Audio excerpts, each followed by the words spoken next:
Guys এইদিকে দেখেন যে আমার টিমমেট 3 নাম্বার যখন আমাকে রিভাইভ দিয়েছে গাইজ, এই যে আমার টিমমেট 3 নাম্বার যখন আমাকে রিভাইভ দিয়ে দিয়েছে, মানে আমাদের দুজনকে রিভাইভ দিয়েছে, তখনই আমি একটু ঘুরান দেয়া দেখি যে ক্যাপটাউনের ভিতরে রিভাইভ দিতেছে একটা প্লেয়ার। গাইজ আমি যদি আপনাদেরকে দেখানোর চেষ্টা করি তাহলে দেখো যে রিভাইভটা কিন্তু অলরেডি হয়ে গেছে, আর আমারও নামতে হবে, মানে আর অল্প একটু বাকি আছে, আর আমিও নামতেছি। রিভাইভ কিন্তু অফ হইতেছে না, রিভাইভ কিন্তু হইতেই আছে।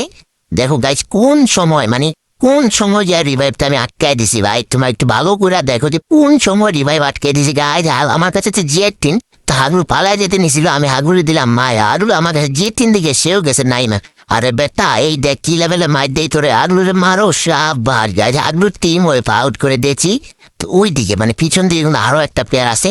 তো যাই হোক, আমার যেহেতু ক্যাপটাউনে চলে আসছি, এই প্লেয়ারটার মায়ের আমার ক্যাপটাউনে রাজত্ব করেই যাইতে হইব। তো যাই হোক, এই প্লেয়ারটাকে জেট 3 শট দিলাম। আর মানে একটু দাঁড়াইতে গেলাম যে আমি আসতেছি ভাই, আমার কাছে তো 2টা শট দেন, আমি একটু আসার সময় দিই।